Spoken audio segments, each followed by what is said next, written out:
Breaking tonight, migrant shelters shuttered in Tijuana as migrants face a critical choice: cross our border or go home.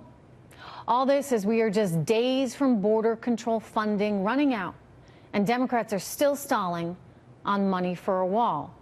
Take a look at this. We would save billions of dollars if the Democrats would give us the votes to build the wall, the president tweets. Either way, people will not be allowed into our country illegally.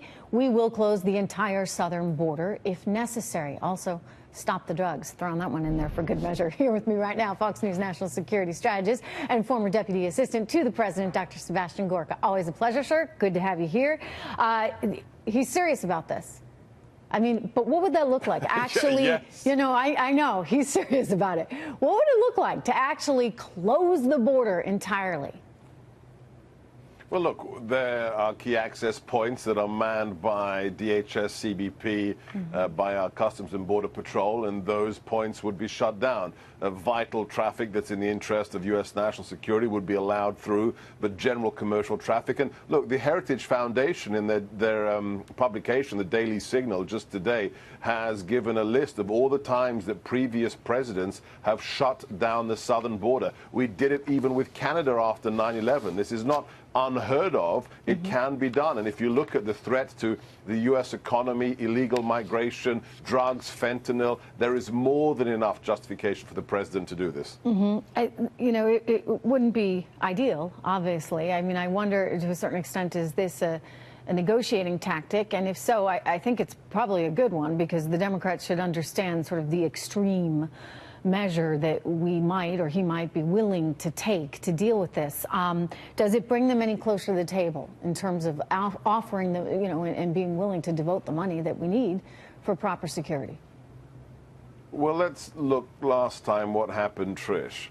Last time we had the threat of a government shutdown. At the end of the day, the Democrats lost the battle for narrative because America understood the choice that had been taken.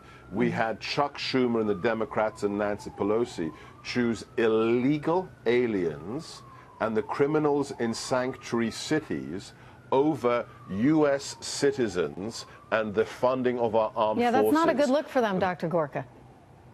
That is not a good look for anybody. When you're choosing criminals over our combat veterans and the people that are in the army, in the armed services right now, I think Chuck Schumer got a tad burnt by that last time. So do you think he's not willing to make that mistake twice?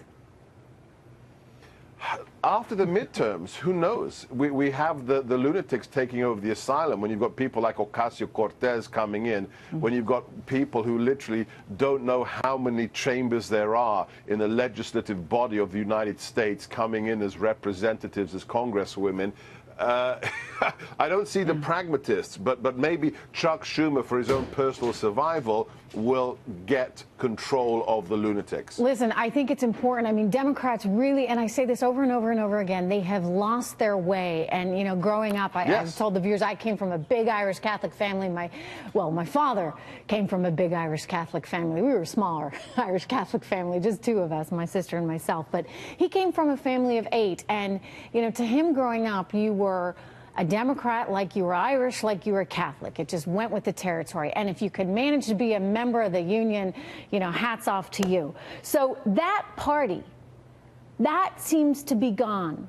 That is missing. This is why Hillary Clinton left. And you have only to look at what happened in places like Pennsylvania, where Donald Trump brought so many, you know, blue-collar Democrats into the sphere, into the circle. And I think that as they increasingly are saying, look, we're going to stand up for the rights of these people who aren't American citizens over the actual American citizens, it's just plain bad politics. Trish, it's very simple. The Democrat Party of yesteryear, your father's Democrat Party, was one of compassion, was one that focused on the working class, but it was a party of patriots. These are people who loved America.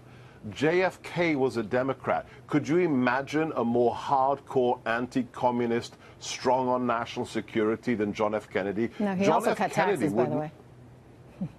And John F. Kennedy would not be allowed in today's DNC. This is a party that, remember, Hillary Clinton said, I want to have a borderless hemisphere. I want no borders from Canada down to South America. What happens to the American working class when we have illegal migration unfettered as we have in Europe? I think you're absolutely right. The Democrat Party has left the real Democrats, and they have become fundamentally un-American.